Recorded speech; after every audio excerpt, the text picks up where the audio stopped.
Welcome classic rock fans to another top 10 ranking video. Today we're looking at 10 rip-off songs by great artists. Now rip-off is perhaps a little bit strong, a bit sensationalist, probably accuse me of clickbaitery perhaps. Often there's a fine line between tribute and homage, or perhaps drawing from a rich well of tradition like the blues or folk, and being what my 6-year-old daughter might term as a bit of a cheaty pants. Well, with these 10 examples, I'll let you decide which category these fall into, and do stick around at the end for a few dishonourable mentions. Number 10 for me is The Strokes and their song Last Night. There's no doubt that this band's debut album was hugely successful, and justifiably so as well, and many people pointed to the single Last Night as being one of the best on the album. Now there's no doubt that while this song did launch the band and did very well for them, nevertheless it does say a little bit too close to the 70s influences that this band cited. Influences that this band sought to emulate, or perhaps copy. The song in question, of course, is Tom Petty's American Girl. It's virtually the same song construction. Julian Casablancas was quite unabashed in his admittance that they stole the idea for this song. Now most other bands would be having a hissing fit, but Tom Petty, God bless him, decided not to make a huge deal out of this rip and get lawyers involved and all that sort of gubbins, feeling that rock and roll is in itself very derivative. Number 9 is Green Day, Warning. Now, as big a fan as I am of the Dookie album, a lot of this band's original fan base were quite critical of the more punk pop direction that the band seemed to be taking. So it seemed only right and appropriate that Green Day wanted to distance themselves from that with their subsequent releases. Listening to this, one can smell a rat, or a punk rat to be specific. There's no doubt that the ascending bass riff on this is a direct lift from the Kinks' Picture Book, albeit transposed a couple of keys, I think. Now, Billy Armstrong has said that they've always wanted to pay homage to their influences, and that he was greatly inspired by those mid-60s bands while he was making this record. He did go on to say that the Kinks are a huge influence, but he denies any wrongdoing or copying in terms of this song. Number 8 is The Offspring and Why Don't You Get a Job? The Smash album was hugely popular for this band, and they were under a lot of pressure to replicate that success. They ached and struggled, desperately trying to recapture that vibe that they achieved on this album. And their Americana album did yield some pretty good songs like The Kids Aren't All Right. But on this song, Dexter Holland's Infantile Wine doesn't cover up the fact that it bears more than a striking resemblance to the Beatles' Obla Dee Obla Da. It has been said that this band weren't trying to copy the Beatles, but it was in fact a kind of a homage, which sort of makes sense in a way, because there's no way you could get away with lifting such a well-known melody as that. One critic has written, "It was a noble effort trying to blend genres, but the results are borderline karaoke of a classic rock tune." Number 7 is Jet, Are You Going to Be My Girl? There were a lot of hard rock revival acts that stuck their heads above the parapet at about this time, and this is no different. This is a hard-edge AC/DC themed number, I think, that did very, very well for them. However, we have to overlook that it seems to be a direct lift from the godfather of punk himself. The entire pulse of this song is based around Iggy Pop's Lust for Life. And of course, off the back of the Trainspotting film, that song was doing particularly well for Iggy.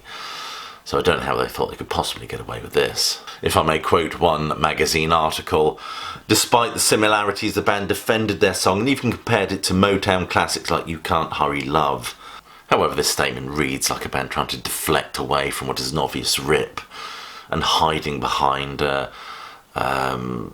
citing legitimate musical influences rather than just coming clean. Number 6 is The Who and Substitute. What a great song this was. Caused a bit of a rumble in the USA when it was released due to its intimations of miscegenation. Of course, they did remove the offending line when it was released in those territories, America and I think South Africa as well. I think they changed the wording to something like trying to go forward while going backwards or something like that. But that's not why this song is on this list. Pete Townsend has admitted that he lifted the musical refrain from a British single called Where Is My Girl by Rob Storm and the Whispers. But nevertheless, this is a great single that was probably thrashed out while the band was still called the High Numbers. before Pete Townsend had stolen the windmilling arm idea from Keith Richards. Number 5 is Deep Purple and Black Knight. The Deep Purple were firing on all cylinders in 69-70, especially after, from episode 6, they bring in Roger Glover and that glass worrying shriek from Ian Gillan. There was a concerted effort from this band to move away from those late 60s affectations, stop trying to be like Vanilla Fudge and embrace sort of a hard rock British pop aesthetic to their music. Of course, the product is the absolutely wonderful and, dare I say, ever slightly progressive In Rock album, which is one of those important seismic albums in the burgeoning heavy metal scene. But the single, of course, there was the single Black Knight, which was recorded during these sessions. Didn't make it on the album, of course, but nevertheless, it was recorded during these sessions. But it was a song that was put together on the spot, very spontaneously, with the lyrics made up as the almost there and then. But the reason it's here is because the riff, of course, is a direct lift from Ricky Nelson's Summertime. And this isn't the only lift from Purple about this time. Of course, Child in Time is certainly seems to borrow certain elements from It's a Beautiful Day's 1969 song Bombay Calling. Number 4 is George Harrison and My Sweet Lord. George Harrison was desperate to get some light after being constantly eclipsed by those mighty oaks of McCartney and Lennon, and had built up a fine collection of material and songs which saw the light of day on his wonderful All Things Must Pass album. My Sweet Lord is a majestic number, but listening to it you could be forgiven for thinking you perhaps heard it somewhere before. Despite changing the lyrics and the key, Harrison seems to have borrowed, maybe unconsciously so in all fairness to George, from the Chiffons hit He's So Fine. The song is kind of reorientated about being affection from a boy to being affection from God. So Harrison was looking skywards with this one. George Harrison, of course, admitted no wrongdoing and said insisted that he had never heard the original. But unfortunately for George, that did not hold up in court. And I believe now the song shares several songwriting credits with other people, mainly the authors of the aforementioned He's So Fine. Number 3 is Danny California by the Red Hot Chili Peppers. And this was a wonderful album, Stadium Arcadium. I've done a review of this album, do check that out. But this was a time when I think John Frusciante was back in the band, and everything that seemed to really make this band tick was very much in place. And this record sees a homage to various different forms of music, from funk, punk to rock. But I suspect they were also listening to an awful lot of Tom Petty. And I say that because the chord progression of this song is exactly the same as Tom Petty's Mary Jane's Last Dance, only changing around a couple of notes, really. Again, Petty was fairly good-natured about it all, saying that those chords really are just a part of the tradition of rock and roll. Tom Petty strikes me as a really sound guy. Number 2 is Pearl Jam and the song Given to Fly. Pearl Jam stated that they were looking to create a homage to the music they loved and the music that influenced them. But I think there's no doubt that their Led Zeppelin influences are certainly coming to the fore with this one. The song bears an uncanny resemblance to Led Zeppelin's Going to California, having the same almost hypnotic tone with Eddie Vedder, of course, emulating Robert Plant's melody lines absolutely perfectly. This was something that, of course, Robert Plant outraged, that any original artist would lift material uncredited from other people, and rightly so. But Robert Plant, of course, dubbed this song Given to California. Oh, the irony, eh?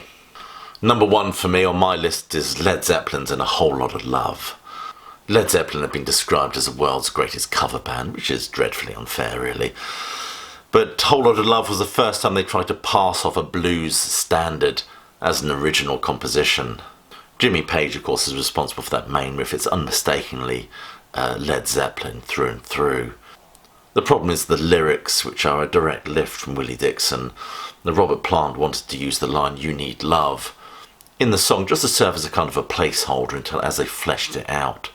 Problem is, it works so well alongside Way Down Inside, Woman You Need It. It just went together so nicely.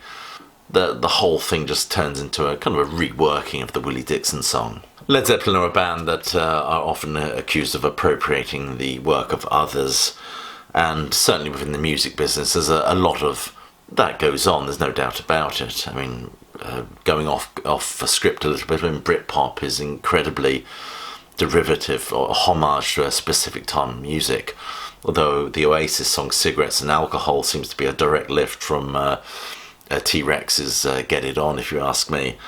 But in Led Zeppelin's defence, they would argue that the blues was about a musical tradition, a rich well of culture and musical ideas that they all interchanged. And this featured, of course, on Led Zeppelin 2, which is the heaviest album, I think. It's a wonderful album. That's before they went all rustic and went all Tolkien on us and started listening to the Incredible String Band a little bit too much, dashing off to record at Headley Grange, where they had to contest with not only satanic rituals and drug abuse, but a few hauntings as well, if I'm not mistaken.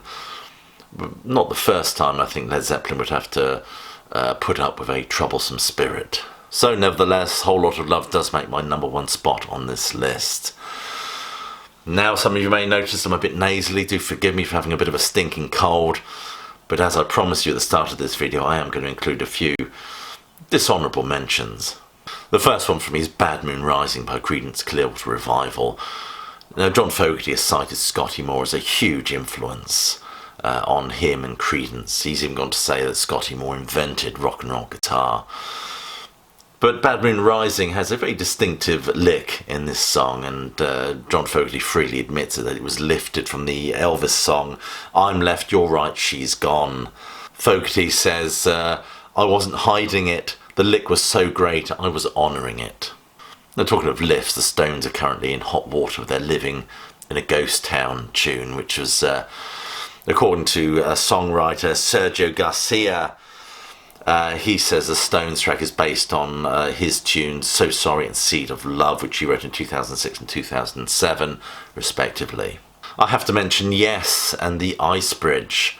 It's a shame, really, because The Ice Bridge is the finest song on that album. It's a great tune, but the keyboard start was also a direct lift. I wouldn't say it was stolen, it was just mistakenly appropriated. Of course, Jeff Townsend, the S-Camper, apologised, and the song now shares some songwriting credits, I believe. So there you are, delve into the ragtag world of rock and roll. I hope you enjoyed this video. If you did, please do click like, share, subscribe, do all that stuff. It all helps the algorithm. It all helps this channel to grow. So I'll leave you with my closing salvo, which is hope you're staying well and you're safe, but more importantly that you keep listening.